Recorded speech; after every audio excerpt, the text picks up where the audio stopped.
आकाशवाणी देहरादून से प्रस्तुत है प्रादेशिक समाचार।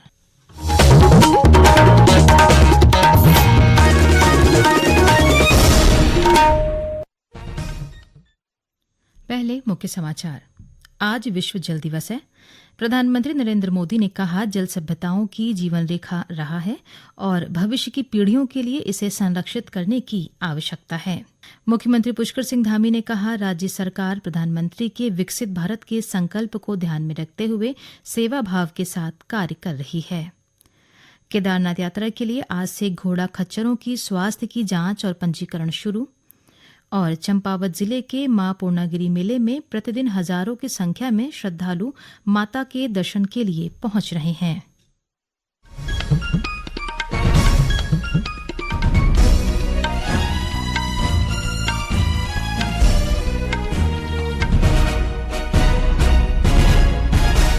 प्रादेशिक समाचारों के साथ मैं योशिता पांडे। और अब समाचार विस्तार से। आज विश्व जल दिवस है। इसका उद्देश्य वर्ष 2030 तक सभी के लिए पानी और स्वच्छता सुनिश्चित करना है। इस वर्ष का विषय है ग्लेशियर संरक्षण। प्रधानमंत्री नरेंद्र मोदी ने इस अवसर पर जल संरक्षण और सतत विकास को बढ़ावा देने के लिए देश की प्रतिबद्धता दोहराई। सोशल मीडिया पोस्ट में उन्होंने जल संरक्षण के महत्व पर प्रकाश डालते हुए एक वीडियो साझा किया। उन्होंने इस बात पर जोर दिया कि जल सभ्यताओं की जीवन रेखा है और भविष्य की पीढ़ियों के लिए इसे संरक्षित करने की आवश्यकता है। सकता है आप अभी जहां हो वहां पानी पर्याप्त मात्रा में उपलब्ध है, लेकिन आपको उन करोड़ों लोगों को भी हमेशा याद रखना है जो जल संकट वाले क्षेत्र में रहते हैं। कुंभ से प्रेरणा लेते हुए हमें नदी उत्सव की परंपरा को नया विस्तार देना हो। इससे वर्तमान पीढ़ी को पानी का महत्व समझ आएगा, नदियों की साफ सफाई को बल मिलेगा, नदियों की रक्षा हो। विश्व जल दिवस के अवसर पर मुख्यमंत्री पुष्कर सिंह धामी ने कहा कि उत्तराखंड न केवल अनेक पवित्र नदियों का उद्गम स्थल है, बल्कि जल स्रोतों की अपार संपदा से भी समृद्ध है। उन्होंने कहा कि प्रदेश सरकार जल संसाधनों के संरक्षण और इनके पुनर्जीवन के लिए प्रयासरत है, ताकि यह अनमोल धरोहर आने वाली पीढ़ियों तक संरक्षित रह सके। प्रदेश सरकार के 3 साल पूरा होने पर मुख्यमंत्री पुष्कर सिंह धामी ने आज देहरादून में पत्रकार वार्ता की। उन्होंने कहा कि इन 3 सालों में राज्य सरकार ने कई विकास कार्यों को आगे बढ़ाया है और हम उत्तराखंड को सर्वश्रेष्ठ राज्य बनाने की दिशा में तेजी से काम कर रहे हैं। उन्होंने कहा कि प्रदेश सरकार ने समान नागरिक संहिता, नकल विरोधी कानून, दंगा रोधी कानून और सख्त भू कानून लागू करने सहित राज्य के विकास के लिए कई ऐतिहासिक फैसले लिए हैं। मुख्यमंत्री ने कहा कि राज्य सरकार प्रधानमंत्री नरेंद्र मोदी के विकसित भारत के संकल्प को ध्यान में रखते हुए सेवा भाव के साथ कार्य कर रही है। कैसा हम राज्य के अंदर जो अगले 10 सालों में हमको जिन चुनौतियों का सामना करना है और जो हमारा पोटेंशियल है, जो हमारी क्षमता है, जो हमारे अवसर है, उन अवसरों को कैसे राज्य के हित में बदल सकते हैं, राज्यवासियों के लिए बदल सकते हैं। और हमारे प्रधानमंत्री जी का जो विजन है 2047 विकसित भारत का संकल्प, उस विकसित भारत के संकल्प के अनुरूप हम राज्य की कौन सी योजना, कौन से काम ऐसे कर सकते हैं कि हम उसमें अपना योगदान दें, उसके अनुरूप हम काम करें। उस पर हमारी सरकार पूरी तरह से काम कर रही है। मुख्यमंत्री ने कहा कि प्रदेश में निरंतर बढ़ता निवेश स्थानीय लोगों के लिए रोजगार के नए द्वार खोल रहा है। राज्य के अंदर निवेश आए, निवेश नहीं रुकना चाहिए। यहाँ के उद्योग समूह यहाँ आने से नहीं रुकनी चाहिए। उसके लिए भी हम लगातार प्रयास कर रहे हैं। हमने आदरणीय प्रधानमंत्री जी के मार्गदर्शन में यहाँ पर इन्वेस्टमेंट समिट का आयोजन किया था, जिसमें 3,55,000 करोड़ से ज्यादा के MOU हमारे विभिन्न निवेशकों के साथ, उद्योग समूह के साथ हुए थे, जिसमें 80,000 करोड़ से अधिक की ग्राउंडिंग पर आज काम प्रारंभ हो गया है और बहुत सारी नीतियों में परिवर्तन किया, शिथिलीकरण किया, जिससे कि निवेश आए, निवेश आएगा तो बड़ी मात्रा में हमारे यहाँ रोजगार का सृजन होगा। राज्यपाल लेफ्टिनेंट जनरल गुरमीत सिंह आज देहरादून में 14 डोगरा बटालियन के प्लेटिनम जुबली समारोह में बतौर मुख्य अतिथि शामिल हुए। इस अवसर पर उन्होंने बटालियन के शहीदों को श्रद्धांजलि अर्पित की। राज्यपाल ने उपस्थित जवानों को संबोधित करते हुए सेवारत सैनिकों की प्रतिबद्धता, निस्वार्थ समर्पण और सेवा की सराहना की और पूर्व सैनिकों के योगदान की प्रशंसा की। उन्होंने कहा कि 14 डोगरा बटालियन भारतीय सेना की उस महान परंपरा का प्रतीक है जो राष्ट्र सेवा और मातृभूमि की रक्षा के प्रति पूर्ण समर्पण भाव दर्शाती है।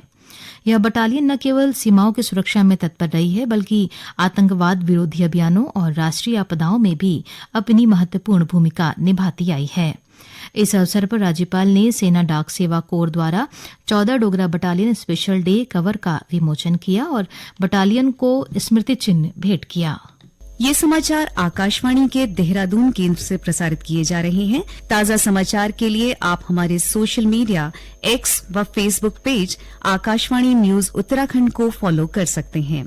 साथ ही ये समाचार हमारे YouTube channel Akashvani news Uttarakhand पर भी उपलब्ध हैं। केदारनाथ यात्रा के लिए आज से घोड़ा खच्चरों की स्वास्थ्य की जांच और पंजीकरण शुरू हो गए हैं। आगामी 10 अप्रैल तक रुद्रप्रयाग जिले में विभिन्न स्थानों पर शिविर आयोजित कर पशुपालन विभाग एक कंपनी की मदद से घोड़ा खच्चरों का पंजीकरण करेगा। पहले चरण में यात्रा के लिए 5000 घोड़ा खच्चरों का पंजीकरण किया जाएगा। इस बार घोड़ा खच्चरों पर इंटरनल टैग भी लगाया जा रहा है, जिसे स्कैन करने पर पशु के स्वास्थ्य, पशु संचालक और पशु स्वामी के बारे में जानकारी मिलेगी। यात्रा काल में घोड़ा खच्चरों की निगरानी के लिए पैदल मार्ग पर टास्क फोर्स तैनात की जाएगी। आगामी 2 मई से शुरू हो रही केदारनाथ यात्रा में इस बार घोड़ा खच्चरों के संचालन की व्यवस्था को और बेहतर किया जा रहा है।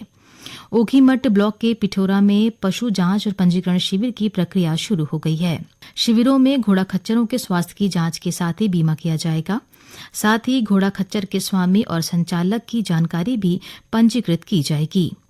मुख्य पशुपालन अधिकारी डॉक्टर आशीष सिंह रावत ने बताया कि जिले के अगस्त्यमुनि, जखोली और ऊखीमठ ब्लॉक के अलग अलग स्थानों पर कुल 32 शिविर आयोजित किए जाएंगे, जिसमें यात्रा के लिए घोड़ा खच्चरों का पंजीकरण किया जाएगा। उन्होंने बताया कि स्वास्थ्य जांच की रिपोर्ट के आधार पर पशुओं को यात्रा के लिए पंजीकृत किया जाएगा। साथ ही घोड़ा खच्चरों के गले की त्वचा की इंजेक्शन से इंटरनल टैग स्थापित किया जाएगा। उत्तर भारत में प्रसिद्ध चंपावत जिले के मां पूर्णागिरि मेले में उत्तराखंड के अलावा देश के विभिन्न राज्यों से प्रतिदिन हजारों की संख्या में श्रद्धालु माता के दर्शन व पूजन के लिए पहुंच रहे हैं।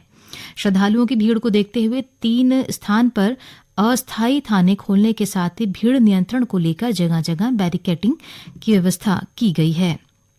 जिले के पुलिस उपाधीक्षक शिवराज सिंह राणा ने बताया कि पूर्णागिरि मेले में प्रतिदिन 30 से 35 हजार श्रद्धालु पहुंच रहे हैं, जिसके लिए पुलिस प्रशासन द्वारा व्यापक बंदोबस्त किए गए हैं।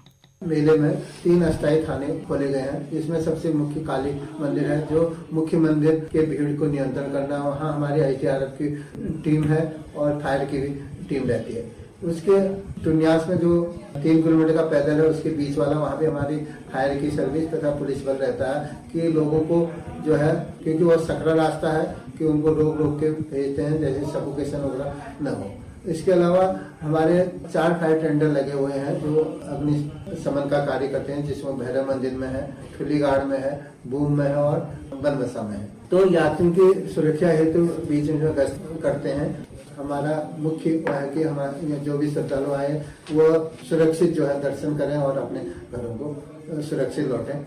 मेले में श्रद्धालुओं का कहना है कि सरकार की ओर से मेले में अच्छी व्यवस्था की गई है। मेरा नाम योगेश भारद्वाज है। मैं रहने वाला कस्बा छर्रा का हूँ, अलीगढ़ जिला। इस बार दर्शन भी अच्छे से हुआ है, किसी चीज की सुविधा खराब नहीं है, बाकायदा अच्छा है, बड़े अच्छे से दर्शन हुआ है। जो भी सुविधा हुई है, जिसने भी किया है उसके लिए बहुत बहुत धन्यवाद, शुक्रिया। बहुत अच्छे से दर्शन हुए माता रानी के, तो हम भी प्रसन्न हुए कि हाँ, यहाँ की सुविधाएं अच्छी हुई। बागेश्वर जिले के मंडलसेरा इलाके में आज घर में उपयोग हो रहे एक गैस सिलेंडर में लीकेज के कारण आग लग गई, जिससे एक बच्ची समेत 6 लोग झुलस गए। दमकल कर्मियों ने मौके पर पहुंचकर आग पर काबू पाया और घायलों को जिला अस्पताल पहुंचाया। वहीं डॉक्टरों के अनुसार घायलों में एक की ही हालत गंभीर बनी हुई है, जबकि अन्य झुलसे हुए सभी लोगों को प्राथमिक उपचार दिया गया है और उनकी हालत ठीक है। अंत में मुख्य समाचार एक बार फिर।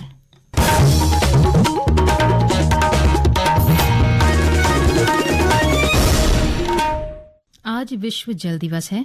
प्रधानमंत्री नरेंद्र मोदी ने कहा, जल सभ्यताओं की जीवन रेखा रहा है और भविष्य की पीढ़ियों के लिए इसे संरक्षित करने की आवश्यकता है। मुख्यमंत्री पुष्कर सिंह धामी ने कहा, राज्य सरकार प्रधानमंत्री के विकसित भारत के संकल्प को ध्यान में रखते हुए सेवा भाव के साथ कार्य कर रही है। केदारनाथ यात्रा के लिए आज से घोड़ा खच्चरों की स्वास्थ्य की जांच और पंजीकरण शुरू। और चंपावत जिले के मां पूर्णागिरी मेले में प्रतिदिन हजारों की संख्या में श्रद्धालु माता के दर्शन के लिए पहुंच रहे हैं। इसके साथ ही प्रादेशिक समाचार का ये अंक समाप्त हुआ। नमस्कार।